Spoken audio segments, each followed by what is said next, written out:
Hi there. My name is Gina Rose, and I'm on staff with Inheritance of Hope. I have been a licensed counselor for almost 25 years, which is hard for me to believe now. And before that, I did youth ministry. I used to hang out with young people for a living, and they actually paid me to do that, which was amazing. But I found that I was not as excited about shaving cream fights and chaperoning trips, but I absolutely loved getting into what families were struggling with and needs that they had. And so I decided to pursue a counseling degree. And my very first job in the counseling field, I worked in a group home for court-referred kids. I worked 48-hour shifts, 2 days on, 3 days off. And truly, this is a job that I recommend to no one. It is incredibly difficult. I had my life threatened many times, and I learned a lot about the stuff that I'm going to share with you today about positive discipline, moving kids in a direction, and how they're motivated to move in a positive direction, what helps them to do that. So over the last 20 plus years, I have been working with families in crisis, families that are just going through difficult times, families that have children that are really struggling. And I'm hoping that this idea of positive parenting in difficult times will be something that you can actually take home today and use.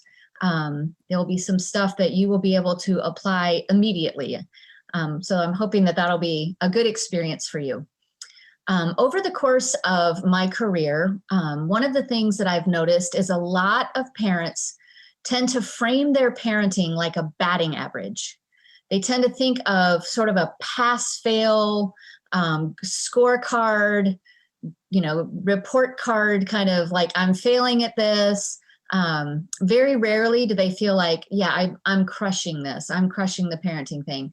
And I've noticed that because of that, as a result of that, there's some common mistakes that come up that are tricky to deal with. And the biggest one, I think, is that parents, because they feel like they're failing, they tend to parent from a place of guilt. So maybe you've experienced this. They feel guilty for not being awesome all of the time, and or they feel guilty because their children have difficult things going on, especially with our IoH families. I hear this a lot in our parent sessions that we do on retreats or in our Hope at Home groups. I hear this theme a lot, that parents feel really bad for their kids, that they're going through a difficult time with grief and loss and the fear that comes with all of that. And so when we parent out of a guilty place, it becomes very confusing as to what to do with inappropriate behavior. Like, how hard should I be on somebody who's going through a really hard time? And so the other problem then with this batting average approach is that as parents, parents tend to focus on your own performance rather than your child's behavior. And so here's a little trick I'm going to tell you about kids. If you ask kids, if you tell kids I told you this, then I'll just deny it. But all kids are master strategists. They come out of the womb ready to create strategies that will work for them to get what they want and what they need. And so this is actually a really good superpower, and we just want to aim that superpower for good and not for evil.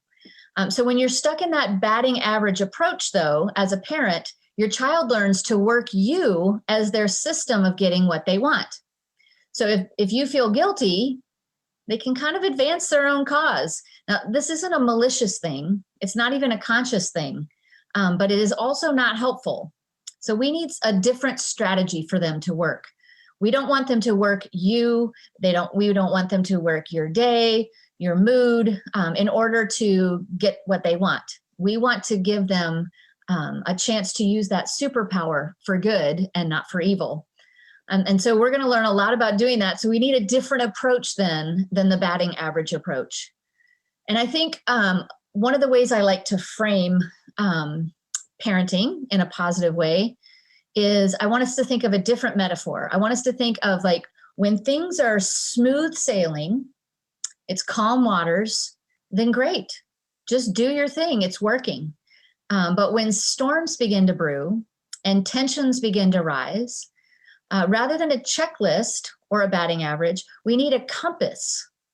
Or another helpful image, I think, is a lighthouse. So it's less about nailing it and more about just heading in a helpful direction, like go that way, go towards the light. It's safer in that direction. And I just think this is a more helpful metaphor. So the lighthouse helps us focus on moving forward, looking forward to the future and solutions rather than the past and what might have gone wrong. And so when we're moving forward and we're trying to figure out how to help a child who might be going through a lot, the most common question that I get in parent sessions, in our Hope at Home groups is this: is my child's behavior related to what's going on in our family? Or is this just sort of like a normal behavior issue? Like, how do I tell the difference? How do I know what is what here? And this is such an important question, and I really respect it when people ask this. And so I have some hard news. I won't say bad news, but I have some hard news and some good news. The hard news is that, yes, your family situation could very well be intensifying your child's behavioral issues. It's not only that it's a possible reality, but it's also extremely natural. When kids are stressed or don't know what to do, sometimes they don't know how to ask for help, and so they act out. They don't always have all the equipment they need to express themselves appropriately, and so sometimes they act out in ways that are problems. But the good news is this, that we address the intensified behavior the same way we would address the less intense issues. In other words, the bottom line is that our approach will be exactly the same. So it's not like you have to learn two sets of ways to parent. And so what I'd like to do is a colleague of mine, Marina Randles, she helped me come up with a video that addresses when your child may benefit from more support. And I want to show you that in just a second, because I think it's a really helpful piecing out of when to know, like, what signs, what symptoms are there that show us that maybe kids need more help and they don't know how to ask for it. So what are those signs and what are those methods of adding more support? So let's watch this video.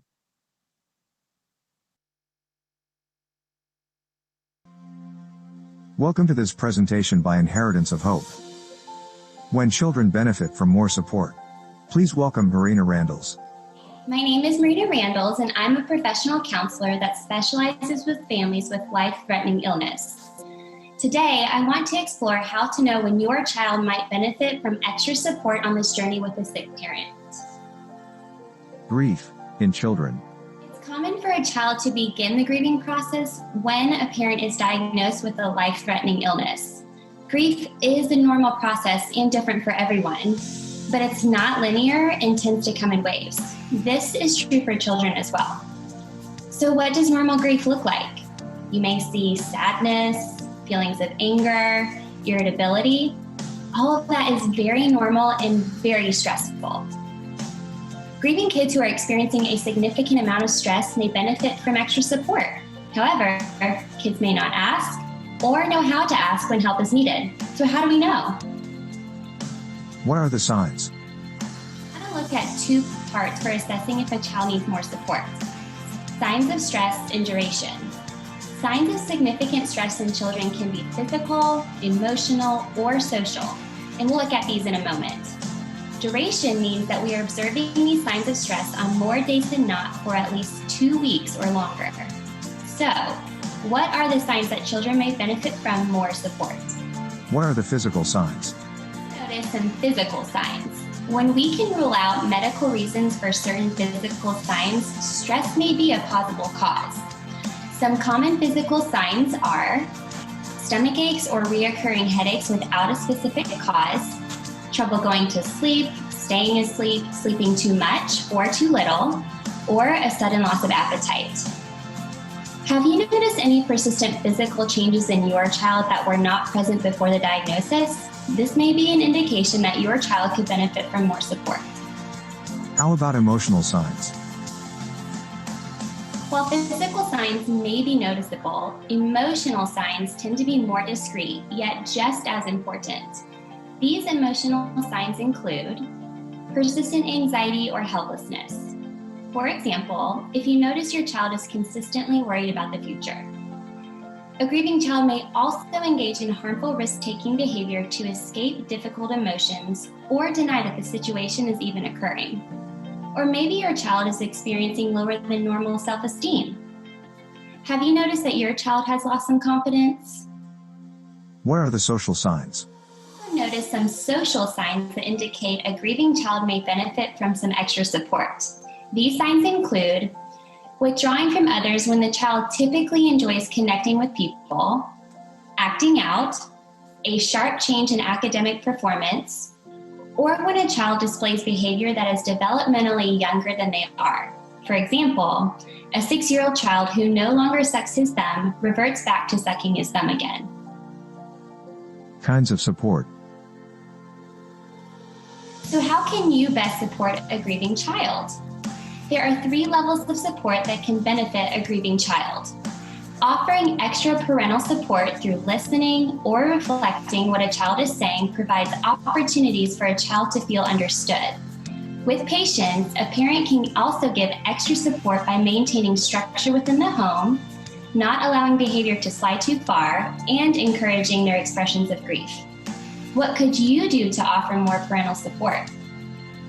There is also social support. What grieving children often complain about is feeling alone in their struggle. Social support can offer opportunities for connection for a grieving child. This kind of support can come from youth pastors, extended family, mentors, and friends. Who do you trust to come alongside your children? And finally, therapeutic support. Therapeutic support can be beneficial for a grieving child to help process complex emotions and teach helpful coping skills. There are different kinds of therapies that are offered to help best support a grieving child. There is talk therapy, play therapy, music therapy, and equine therapy. Do you know what kind of therapeutic support is in your area? Asking the right questions. We don't have all the answers to help our children, but it starts by asking the right questions. Are there physical, emotional, or social signs that indicate that your child is struggling? Each child is uniquely wired and needs support in different ways. As a parent who knows them best, is there a specific kind of support that only you can offer them? Who do you trust to come alongside your child for social support? Does your child need therapeutic support? By asking these questions, we set our children up to grieve in healthy ways and keep them moving forward. We hope you have enjoyed this presentation by Inheritance of Hope. For more resources, please go to inheritanceofhope.org.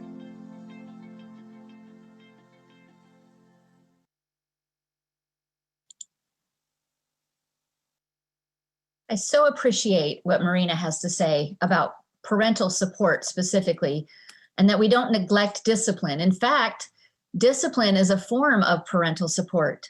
So we don't take away discipline, we add support when kids are struggling. So we might ask, like, what is discipline then? Let's break that down. Discipline comes from the same root word as discipleship. So a disciple is someone who learns from someone else. So it has sort of a mentoring feel or an apprenticeship kind of feel to it. It's highly relational, and it focuses on a sense of training up and teaching to navigate life. So this is different than punishment. When I grew up, maybe this is true for you, when I was growing up, somebody in our neighborhood would get in trouble, and we'd always ask, so what was your punishment? Because we used punishment instead of the word consequence. And so I don't want us to, I just want to define our terms because I want to be really clear about what I'm talking about. So for starters, when I say punishment, I do not mean consequence. In our framework here, what I'm saying is discipline and punishment are 2 differing approaches to behavior modification. So it's like 2 different approaches to accomplish the same thing. So I want to compare and contrast them. So if I put punishment versus discipline, we could end up with the same consequence through either approach. So for example, a child could end up in her room through either approach, because she was punished or because it was a natural consequence of her choice and she's been disciplined. So let's look at the differences.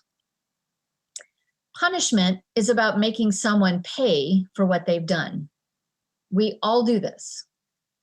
Think about the person who cuts you off in traffic and how you want to punish them. Like, think about our natural knee-jerk reaction to punish. And it really comes from an innate need for justice, right? Which is a good thing. But punishment is really not ours to offer. So the attitude behind punishment is, if you make me feel bad, then I make you feel bad. If you embarrass me, I embarrass you. You inconvenience me, I inconvenience you, and so on. And then as a parent, I feel like I struck out again. I did not bat 1,000 on that one. It's not good all the way around. The discipline approach is to teach a child how to act appropriately. How do I point them in the direction of a more appropriate action? So obviously this is going to take a little more time and thought, a little more intention. Punishment takes away all options for change. It's like, oh, this is what's going to happen right now. Boom. Discipline offers options for positive change. We're going to see how that works here soon. Punishment uses shame as a motivation. And then you got it, swing and a miss. Like, there I go, batting 1,000 again. Not so much, exactly the opposite. Discipline uses personal freedom and power as the motivation. Punishment can happen quickly and often produces short-term results. Discipline takes time and patience, but it can help a child develop a sense of inner control, like self-control. Wouldn't that be a novel thing? Punishment almost always leads to a power struggle. And discipline avoids the power struggle and empowers personal responsibility. So if you find yourself in the power struggle, you are more than likely trying to punish, trying to just squelch something and move on. So you might ask, what is this sorcery that can do all that? What is discipline that you're saying it can empower personal responsibility? And it's not really all as impressive as magic, but it does require a change in approach. And so I want to start with, how do kids approach discipline? How are they motivated to be disciplined? And so the best words I can describe for how your kids approach life in general, there's 2 words I would use. One is egocentric, and the other is literal. Now, these are not bad things for children. They're less attractive in adults, for sure. And we know at least one person in our lives that never grew out of this phase at all. But what do these words mean in their context? So the younger your child is, the more concrete they think, like the more literal their minds understand things, okay? So like love, that ambiguous term that poets have been trying to define for ages. What is love? It's a hug. It's a tangible, concrete thing. It's a hug. Respect equals, yeah, that's just a hard one, right? What is respect? You need to respect me. It's like, yeah, okay, I guess I feel respect, right? Is that what that is? It's hard to define for a young person. Egocentric means that their only frame of reference is their own isolated worlds. They don't understand the bigger picture, even if you tell them about it. So for example, most kids know that you have to pay for electricity. Like, turn the lights off, electricity isn't free. Like, how many times we said that and heard that growing up, but never in their entire lives have they given up allowance, worked a job, or given up something that they want in order to pay the electric bill. So they understand it, but they don't really understand it. So when you tell your children that the family needs you to step up, that we are going through some hard stuff and we need you to contribute to things working well, they will have a different lens than you do. So I want to give us a little example of that lens. I have something in my hands here that's kind of rare right now, apparently. I have like 2 quarters. Like I have change. Who has that anymore, right? Who knows how to use that? But you'll notice that they are equal size and value. But what's interesting is this one is a 1996 quarter, and this one is a 2010 quarter. So this one's been around the block a few more times, probably been through a few more vending machines, whatever, than this one. And yet they have the same value, the same amount here. And so what I want us to think of it is that as a parent, this is the power that a parent has. And this is the power that a child has. And you go, no, wait a minute. Adults have more power than kids do. It's like, not if we define power as the ability to decide what I do next. Think about that for a second. Children have an amazing amount of power. They really do have the ability to decide what they're going to do next. And so it plays out like this. As a parent, you're thinking, you know, if you were just doing what you were supposed to be doing, we would not be having this problem. Therefore, I am going to take your power away so that you will do what I am asking you to do. Now, a child then is not thinking, you know, if I was just doing what I was supposed to be doing right now, we would not be in this situation. No, they're not thinking that. They're thinking, you took my power and I'm not okay with that. And so I'm going to get my power back either aggressively or passive aggressively. And if I have to take yours to do it, I will. And now we have a power struggle. Womp, womp, womp. That's not where we want to be, right? So we need a different way to look at how to approach this. So there was a guy named Josh McDowell who had this great like math equation for parents. And he said, rules minus relationship equals rebellion. So what he's saying though is rules are absolutely part of the equation. In fact, we're going to look very closely at how to craft really good rules for your family. Rules are crucial, but without the connection and relationship and mentoring and apprenticeship that goes with those rules, more than likely, very often in blatant and subtle ways, kids will want to rebel or push back from that.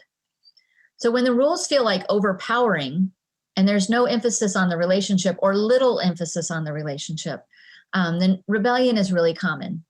And like I said, rebellion can be loud, like aggressive, yelling, stomping of feet, slamming of doors, or it can be quiet, like passive aggressive behavior.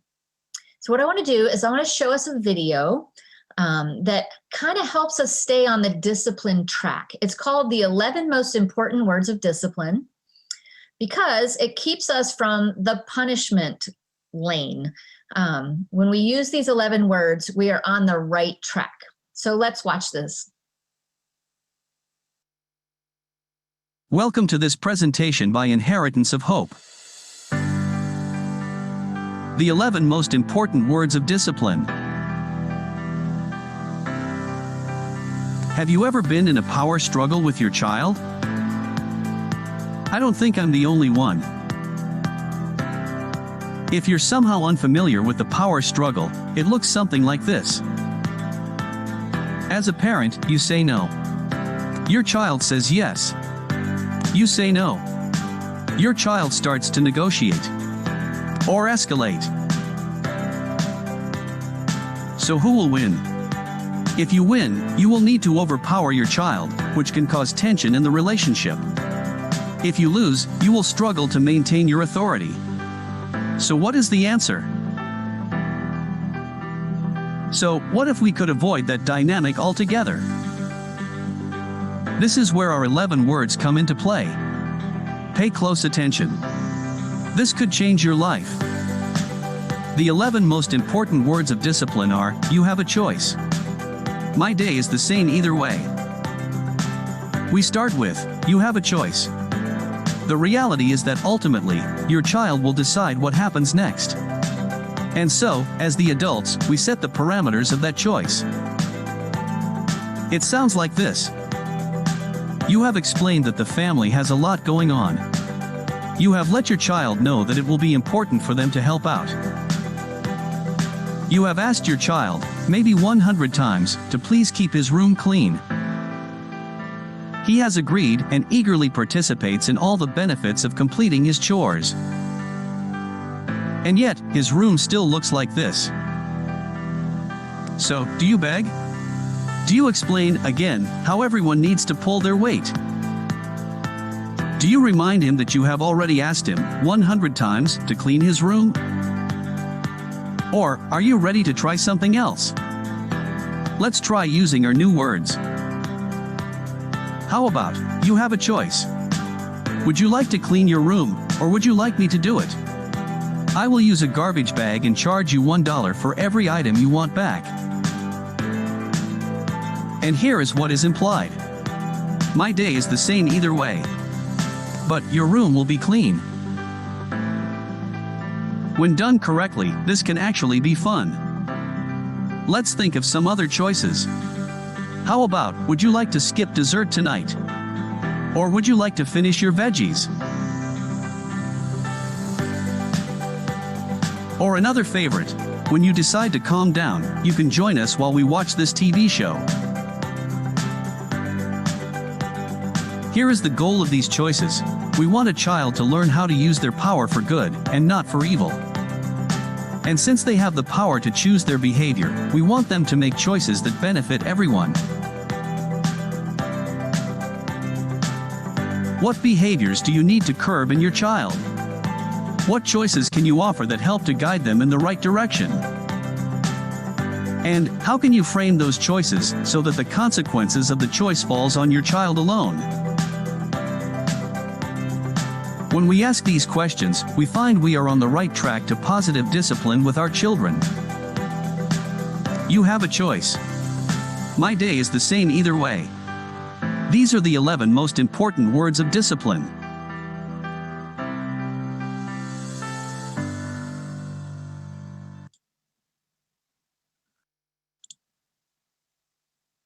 Okay, so back to our quarters.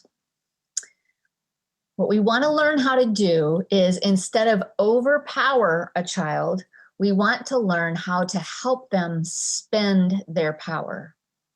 Does that make sense? So the way that we do that is with our authority. So we don't have more power than children, but we do have more authority.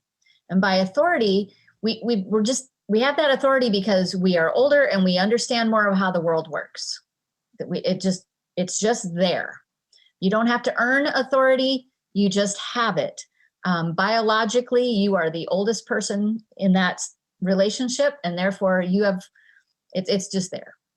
And so because you understand in a broader sense what is helpful and better for them, you have the authority to help them make good choices for themselves. But they have the power to make those choices. Does that make sense? So we use our power and authority to empower their power. That is the idea of discipline. So let's move in that direction and see if we can make something work. So what I want to start with then is, how do you make a rule?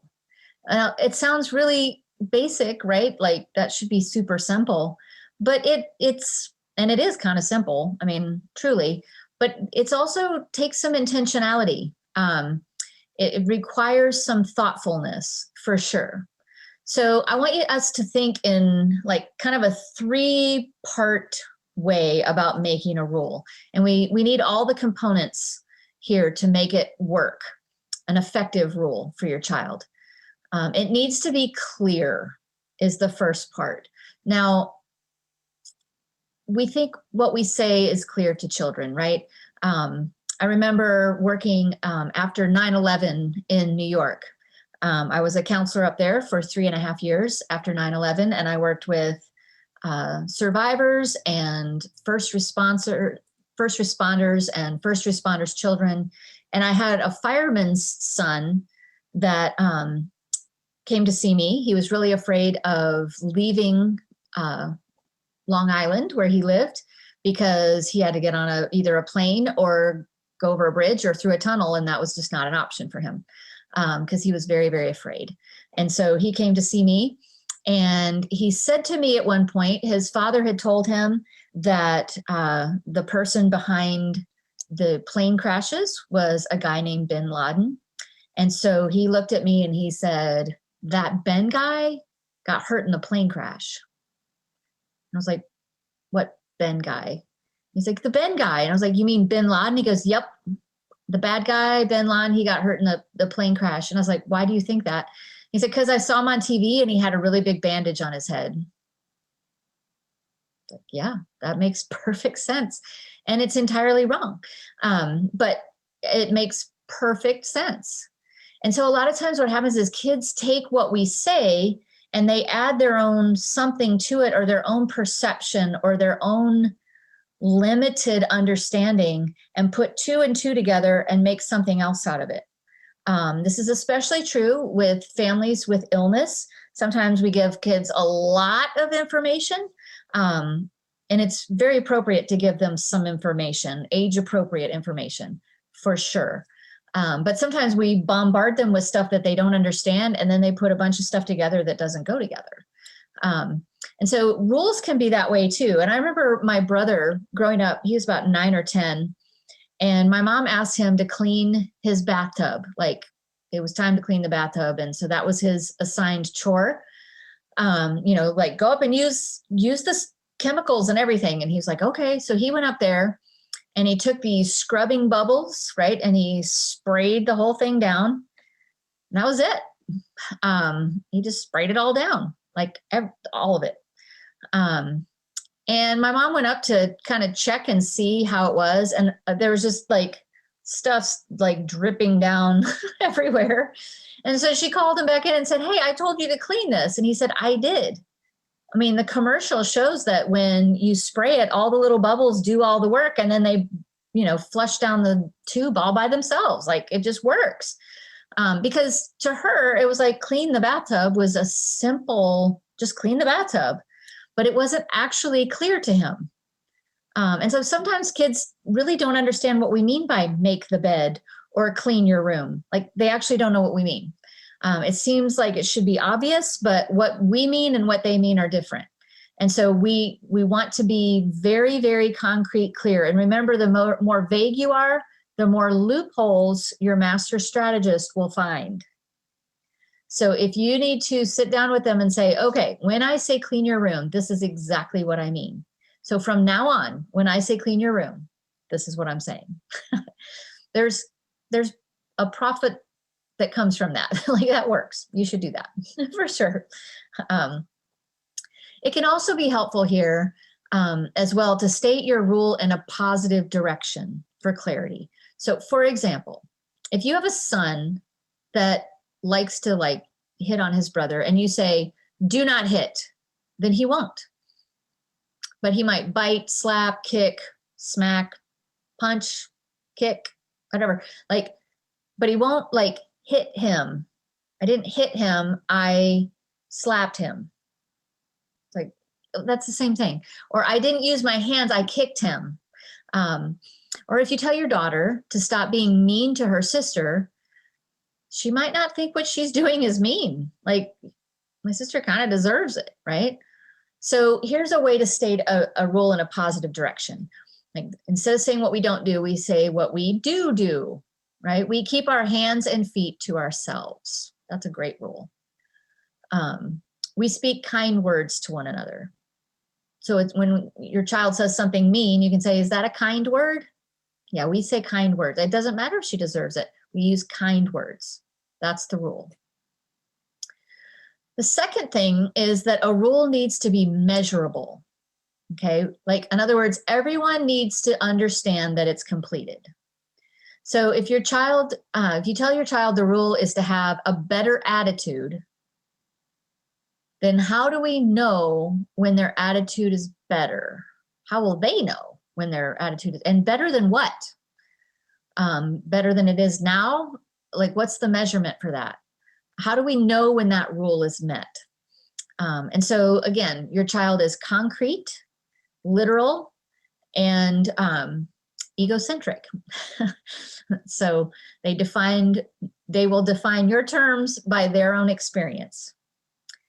And finally, your rules need to be something you can enforce. So if you tell your child that he can't talk to a specific person at school, then you need to go to school with him because you can't enforce that rule. Or if you say you can't be on the computer when I'm not at home, then you either need to take the power cords with you or the mouse or something so that they can't get on the computer while you're not there, because you can't enforce that. So how do we make consequences? How do we make, especially in like natural consequences? That's the best kind, right? That don't come off as unrelated to what the offense has been. So the first criteria is to make it as closely related to the offense as possible. So if you can't control your body and you're banging into other people, then you need to go be by yourself. That would be a natural consequence. Or if you're revved up and you need to calm down, then a timeout would be a really appropriate consequence.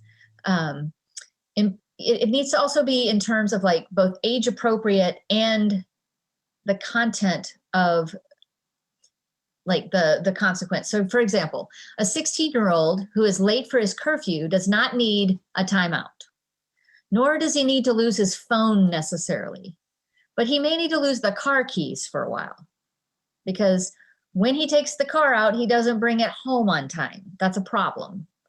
A 5-year-old who keeps slapping her brother may need to sit in a timeout until she can apologize to him. Like she doesn't have control of herself, then she needs to gain control of herself before she can engage again.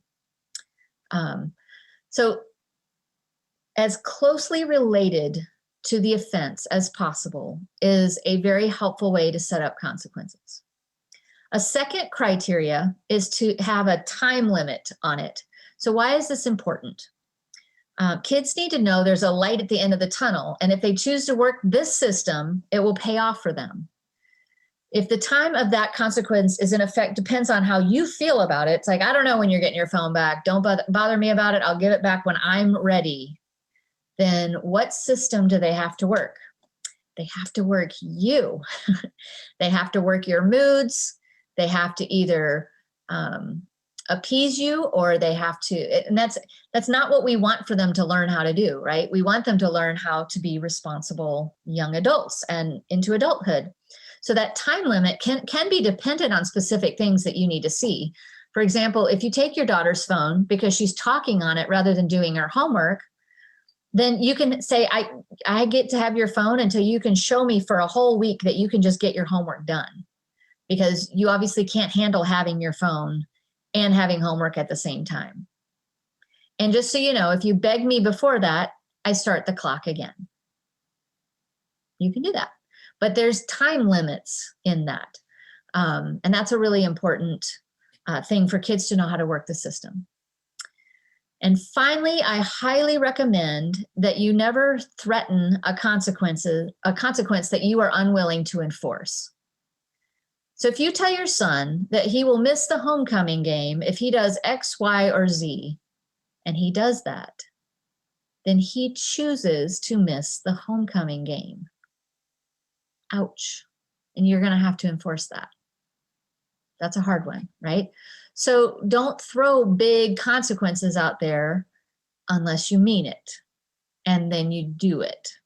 So we had in our group home experience, the participants in the house could earn a weekend at home, and they had to do a whole lot to accomplish that. But the whole idea was for them to be able to transfer back to home and not be with us. So we were called Transition House because we were transitioning them from the legal system back into their home system. And so we were giving them some tools to make sure they could stay out of the legal system.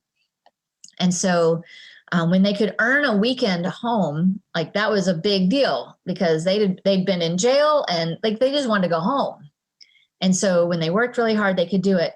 But on Sunday night, they had to be in the house by 9 p.m. according to our clock. Like it had to be before 9 so that we're not messing with, people coming in late. Well, I was in traffic, whatever. Because you could be here at 2 if you wanted. Like we're here all day, so come on back. And so they would like come squealing in, like flying through the door at 9:04. And we would say, oh, I hate that you lost next weekend's privilege. And they would say, you mean you're going to take away my weekend visit for 4 minutes? And we would say, you mean you were willing to lose your weekend visit for 4 minutes? You hear the difference? And then we would make sure they didn't get to go home. They got all the other privileges that they've earned for the week, but that was not one of them because they couldn't handle the freedom. And so we had to rein it back in and then give it back to them as they earned it again. And so being able to frame things in ways that allow them to take ownership of their behavior is what helps them, what helps mold and shape and direct them. And that's what discipline is all about.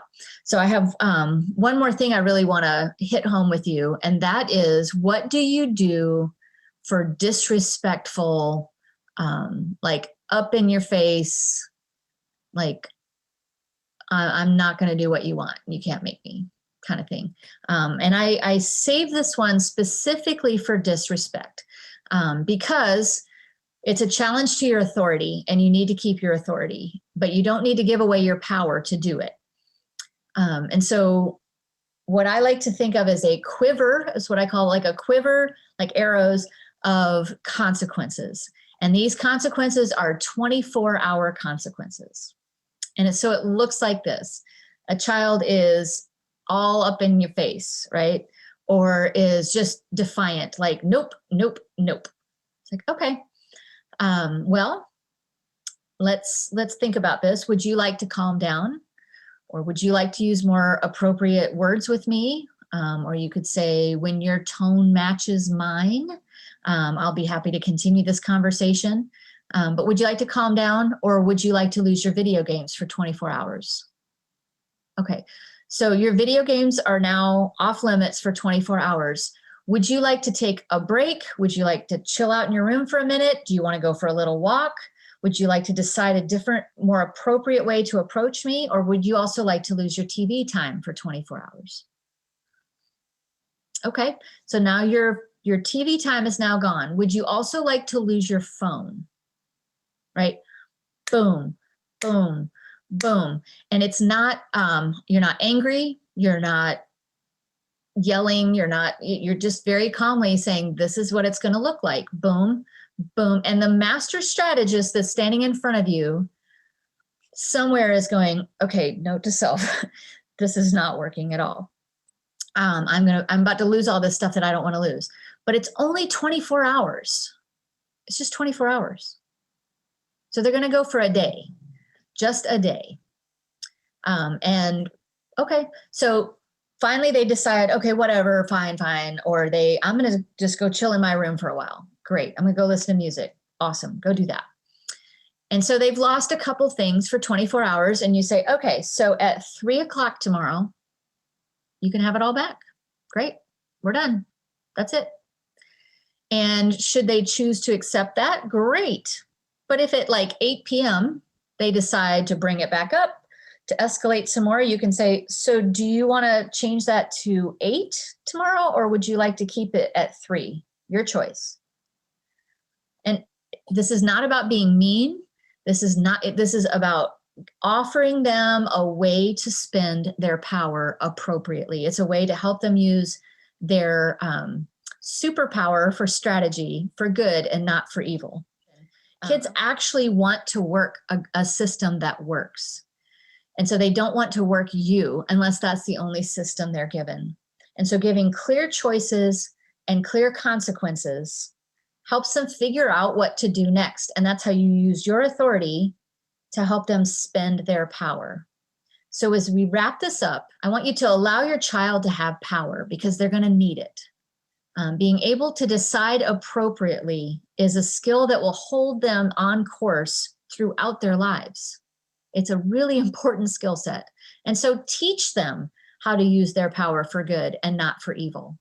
So teach, like disciple, discipline them.